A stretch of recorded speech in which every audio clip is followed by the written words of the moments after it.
Namaskaram, Sadhguru. I lost my mom I lost my mom 1 month back. I'm going to say it, okay? So it was sudden, and all my spiritual learning, everything that I did, nothing is working. Not working? No. The death book I read, everything, Sadhguru, I did, nothing is working.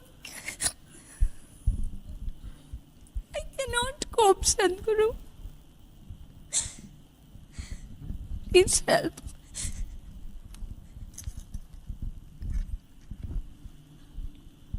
Well, if somebody says they lost their mother, we are not going to say it's okay. Of course, nobody wants to lose their mothers. However old they were, because of a certain kind of… I'm saying it's the first relationship in our life. Even when you don't know who the hell you are, what you are, just the feel and smell of the mother connected us to that. So it's of immense value, but at the same time, when you were a child, when you were 3 months of age, you want to stay in her lap.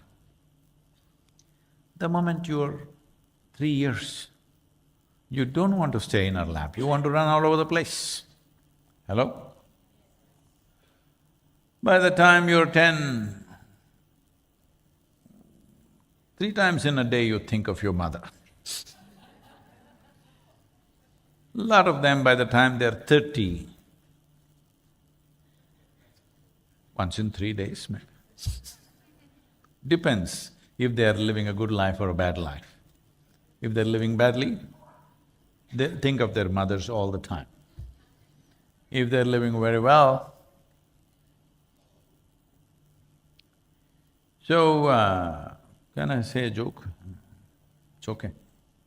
Hello?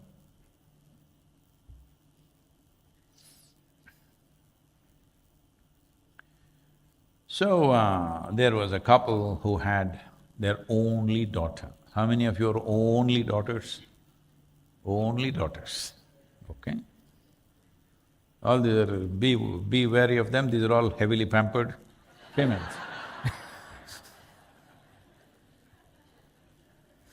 Only daughter means heavily pampered females. So, and then after all this, parents, especially fathers, never think there's a single man on the planet who's fit for their daughter. Hello? So after so much searching and all kinds of filters, they put them through to astrological filter, to social filter, financial filter, filter. At the end of it, a man won't exist.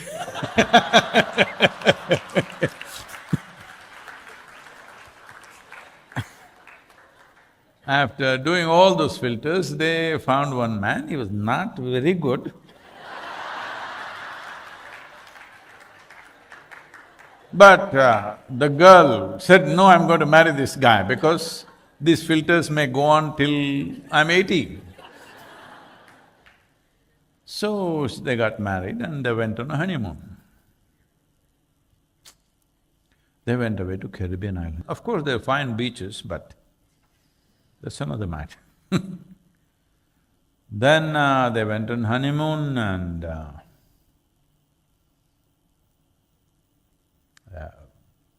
24 hours, no message from the girl. Father is jittery, he's walking around like when she was just about to be born, he was walking around like this in the hospital, like that he's walking up and down 24 hours, no message, 48 hours, no message, 72 hours, no message. And by the time it's 4th day, he said, we should go. We should go to Caribbean islands and see what the hell is happening, what is happening, our girl, she's with that horrible man, she's gone and… Mother was happy in the kitchen doing her stuff and she said, Just, John, don't worry, just relax, that's it. I would be worried if she was sending messages every day.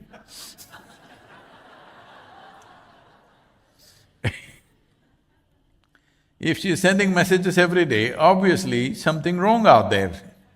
She forgot about us and that's the best thing. Hello? When you get married, man or woman, in some way you must forget your childhood life. Otherwise you'll never live a complete life there. It doesn't mean you're not grateful for people who raised you, you're not, that's not the point. The point is, when you move from one phase of life to another, in some way you must keep one thing aside. Otherwise, you will breed terrible mother-in-laws who are all over the place. Yes. So, I'm telling you, even when you were 2 years of age, when you just found your feet, you wanted to get off your mother's lap, yes or no? If she only held you to her breast even when you're 8, would you want it? She would break away, isn't it? Hello? When you're 2 months, well, you wanted that badly. So we must understand life, need to move. And at least your mother and my mother, and fortunately for most of us, they did not exit when we were 2 months old. It's a big fortune. When we badly needed them, they were there. Now that you're grown up, standing on your feet, they're going, they must go when it's their time. We don't wish them that they should go, but it's natural process that they must go, isn't it? This happened. I have told you this many times, but because you've forgotten, I'm reminding you. A rich man built a wonderful house.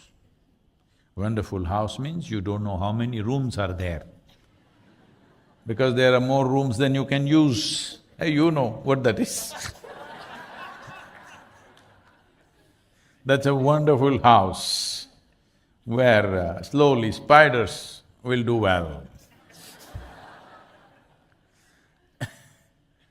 And in India, there's a culture, when they build a wonderful house, they will invite either a sage or a seer or a yogi to come and bless their home. So they invited a yogi. Mistake, number one. Because they should have invited a very commercial person who will come and do dum-dum-dum and everything and go. They invited a yogi and he came. They welcomed him, not like a yogi, like a king, they welcomed him. You see how people are trying to welcome me, I thought you heard. Like that, because when you do welcomes like that, some people will start believing they are a king. Not me, I have no such issues. So they welcomed him like a king, but he's a yogi, he went and sat there. They did all the things that traditionally is done when a yogi comes home and everything. They served a sumptuous meal, because he eat 1 meal a day, he ate well. And then the time to leave has come. That is the time when the couple come for a blessing, husband and wife. If you have not seen, especially if they're a Tamil couple, others have forgotten.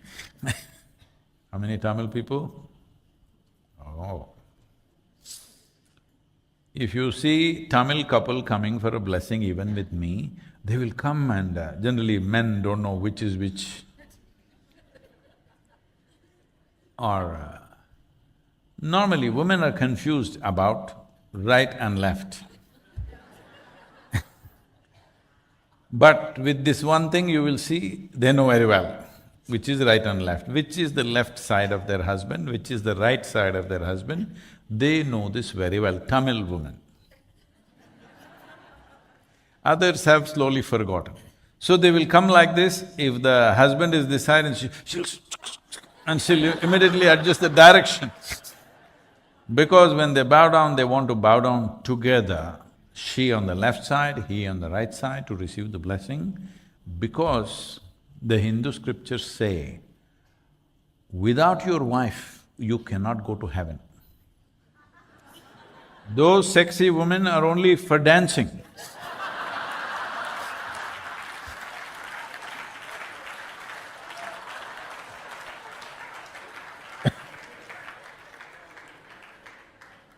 But without your ardhangi, as it is called, ardhangi means she's one half of you, without her, they didn't say it's better. She's half, they said. You are thinking you're better. That's a sad story. If you have a husband who is less than you, how to live with him? So, they came for a blessing. Yogi raised his hands and said, first let your father die, then you die, then your children die. Both of them woke up and said, what is this? They looked at each other, what's happening here? Then the man found his voice and said, we treated you like a king, we welcomed you, we served you food, we did everything. Now you're saying, first my father should die, then I should die, then my children should die. What is this rubbish about? The yogi looked very surprised. Did I say something wrong? Is it nice if you die before your father? Is it nice? No. Is it nice if your children die before you? That's something we don't want to see, isn't it? Your father dies or your mother dies, then you die, then your children die. Everything is in natural order of life. This is how life should happen. Hello? Now about your mother dying, maybe she could have lived for another 20 years, that's your thing. 20 is enough or 100? But after 20, would you let her go joyfully? No. You would anyway make a mess out of it, so it doesn't matter when she leaves. It matters to her life. For you, whether she leaves today or 10 years later, 20 years later, you anyway going to make a mess out of yourself. Well, if she left when you're still a child, that is unfortunate. Because that is a time when you need your mother. But now you're a grown-up adult, when she leaves, matters to her life, but should not matter to your life. Well, are we going to miss her? Yes. Will we cherish her or grieve her is our choice, isn't it? Why is your mother valuable to you? Because in many ways she's been sweet and wonderful to you. If she was horrible to you, it doesn't matter she's mother or grandmother, you will hate her. Yes or no? There are many sweet moments that makes you like this. So your choice is this, will you bring back those sweet moments into your memory and cherish this person who's made you in many ways, at least a part of you is made because of her. If not the whole of you, at least a part of you is because of her. Will you cherish this person? Will she be a source of joy for you? Or will you make it in such a way she is the source of misery in your life? This is your choice. If you want to honor her, she must be the source of joy in your life. If you want to debase her, she must be the source of pain in your life.